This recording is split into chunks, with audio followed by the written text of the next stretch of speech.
Ó, Ricardo, eu queria te perguntar o seguinte. Ontem, o governo também anunciou que tomou os passaportes dos dirigentes das 12 associações que são hoje o foco dessa investigação, porque são associações que, segundo o governo, todas ou quase todas, foram criadas para fraudar. Criadas com laranjas, criadas com só para o ato de cometer o crime. E essas empresas, se você somar todos os descontos que elas já deram desde 2020, né, que é o prazo para o governo, 5 anos para trás, dá 2 bilhões e 500. Então, o que o governo sabe hoje que tem de fraude, de desvio, são 2 bilhões e 500. Não são, nem nunca foram 6 bilhões, como a imprensa insiste em dizer. 6 bilhões e tanto é o volume que foi descontado ao longo desses anos todos que estão sendo investigados. E boa parte disso é lícito, é legítimo. Então, a imprensa continua insistindo em 6 bilhões e o Nicolas Ferreira foi mais longe e falou em 90 bilhões, misturando isso com o volume de dinheiro que é emprestado nos empréstimos consignados, o que é, então, uma grandíssima mentira. Mas me parece que a imprensa também não ajuda, né, Ricardo?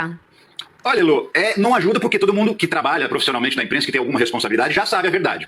Mas assim, os 90 bilhões é um outro absurdo, porque os 90 bilhões se referem a tudo que os bancos emprestaram para aposentados e pensionistas no ano. Tudo. E aí tem um número mais importante, que é um número que ninguém está falando, que é o seguinte: o número de reclamações de fraude despencou. Esse dado é muito importante. Se a gente pega, eu fui ter esse cuidado, inclusive o número de 35 mil reclamações, que é um número que está sendo divulgado, está errado também. Não é isso, é um pouco mais. É 43 mil. E eu vou passar os números corretos aqui, para você ver como saltou durante o governo Bolsonaro e começou a cair depois, em 2023 despenca. Em 2019, que é o primeiro ano do governo Bolsonaro, foram 9.133 reclamações de aposentados e pensionistas dizendo: olha, caiu, tem um dinheiro na minha conta aqui que eu não pedi, ou então me mandaram um cartão de crédito que eu não pedi. 9 mil reclamações. Em 2020... já na pandemia, depois do primeiro ano do governo Bolsonaro, quando as regras já tinham começado a mudar, foram 71.565 reclamações. Nossa. Aumentou mais de 6 vezes o número de reclamações. E aí você fala: meu Deus, que absurdo, porque você não viu 2021. Em 2021, o número de reclamações chegou a 110.211. Aí depois, quando você vai para 2022, que é o último ano do governo Bolsonaro, 57.874. Deu uma queda, mas ainda assim mais alto do que o número de reclamações que estão fazendo um estardalhaço por 2023. 2023 foram 43.357. Então, assim, o número de supostas fraudes, de denúncias de fraudes, caiu absurdamente no governo Lula. Como os jornalistas estão falando, o próprio vídeo do Nicolas traz. 35 mil pessoas reclamaram. Além de estar errado o número, esse número representa uma queda e não um aumento. Em 2019, de fato, houve a medida provisória 871, que era uma medida provisória que criava algumas barreiras para poder se impor fraude desse tipo, que é a comprovação todo ano de que o aposentado e o pensionista realmente autorizou aquele empréstimo. Então, anualmente, aquilo ia ser renovado. Claro que isso ia dificultar as fraudes. O problema é que a medida provisória, que depois foi convertida em lei, ela já foi criada, mas ela só iria entrar em vigor em 2022. Então, não começou em 2019. Quem teve desconto indevido em 2019, 2020, 2021, não estava protegido pela MP. De qualquer maneira, ela não teve efeito prático. Quando chega em 2021, numa outra medida provisória, que não tinha relação com o assunto, o deputado Paulo Martins, que foi candidato a prefeito de Curitiba, deputado bolsonarista, o Paulo Martins, como relator da medida provisória, da lei que foi convertida à medida provisória, ele alterou essa comprovação para de 3 em 3 anos. Isso em 2021. A lei não tinha sequer entrado em vigor ainda, e ela já foi adiada, a comprovação, de amanhã para de 3 em 3 anos. Isso em 2021. Bolsonaro teria total autonomia para simplesmente vetar esse artigo, aprovar a lei e vetar esse artigo, mas não, ele assinou embaixo, o Paulo Guedes embaixo do Bolsonaro. Está lá, se você procurar a lei 14.131 de 2021, você vai encontrar a assinatura do Bolsonaro e do Paulo Guedes.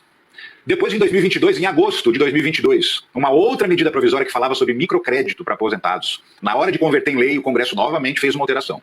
Deputado do PL de Amazonas, capitão Alberto Neto, que foi candidato a prefeito e foi derrotado nas eleições do ano passado. Bolsonarista, candidato do Bolsonaro.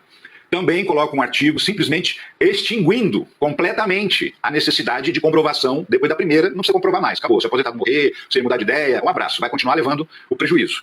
Essa modificação, novamente, esse artigo específico poderia ter sido vetado por Bolsonaro. Em agosto de 2022, ele ainda não tinha perdido as eleições, ele ainda tinha uma expectativa de continuar na presidência. Mas ele foi lá e sancionou. Embaixo do nome dele está lá o nome do ministro do Trabalho na época, José Carlos Oliveira, se não me engano, que está enrolado nessa história agora.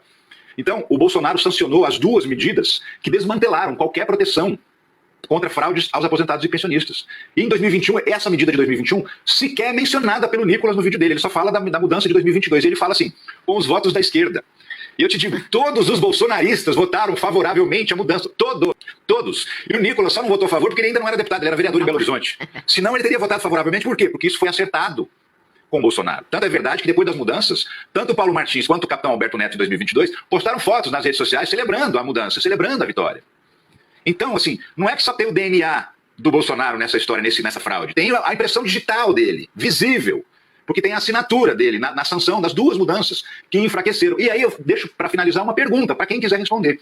Em 2019, se ele estava tão preocupado assim, ao ponto de fazer uma medida provisória para proteger os aposentados, por que ele não mandou a Polícia Federal investigar? Ah, vamos esquecer, deixar para trás o que já foi roubado, vamos simplesmente mudar a lei e pronto. E o Moro estava fazendo o quê que não foi investigar isso como ministro da Justiça, que não determinou que a Polícia Federal investigasse? É isso que eu queria que alguém pudesse responder. Acrescentar nessa história do desmonte dessas regras, né, de fiscalização para recredenciar todo ano e tal, eu queria saber se você acha, que foi mencionado ontem na coletiva também, o desmonte que o governo Bolsonaro promoveu na Dataprev e no próprio INSS, que era o governo que queria privatizar absolutamente tudo. E eu queria saber se você acha que isso também faz parte desse pacote de dificultar a fiscalização.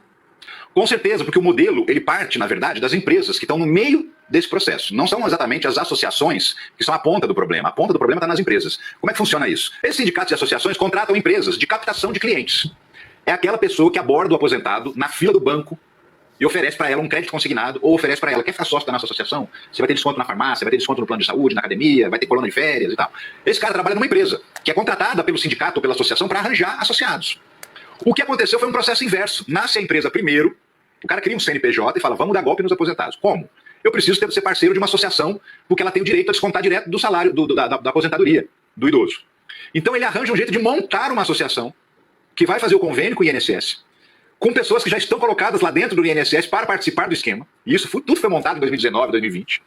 Né? E na Dataprev a gente para de investir porque a gente tem dois motivos para não investir na Dataprev. O primeiro motivo é que a gente quer vender a Dataprev. Queremos, então, sucateia, porque aí todo mundo fica com raiva, e ao todo mundo ficar com raiva, todo mundo apoia a privatização. E depois dificulta a fiscalização. Eu não consigo fazer o trabalho de fiscalização. Então eu enfraqueço as pontas lá. Mas tudo começa no meio. O careca do INSS, que é o famoso operador do esquema, tem 22 empresas que receberam algum dinheiro das associações e entidades. E ele é suspeito justamente de ter feito esse processo. Monta a empresa, depois arruma um jeito de montar uma associação para tirar o dinheiro dos aposentados.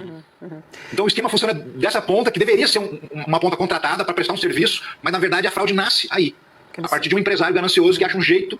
E aí, se você não tivesse aprovado as regulamentações que permitem o desconto do aposentado, de forma tão simples, que o certo seria o quê? Emite um boleto, o aposentado paga, te vira. Isso. O que vai meter o INSS nisso? Isso. Não tem porquê. Né? O crédito consignado eu até entendo, porque o crédito, por ser consignado, tem juros mais baixos. Né? E o consignado do aposentado é o juro mais baixo do Brasil hoje. Até consigo entender razões mercadológicas para isso. Mas no caso do desconto associativo, não. Emite o boleto, recebe no Pix e vira. Não dependa do INSS para isso. Ao permitir que fosse desse jeito, e quem permitiu? Também foi Bolsonaro. Ao permitir que fosse desse jeito, permitiu que a fraude se instalasse. E usando a fragilidade, né?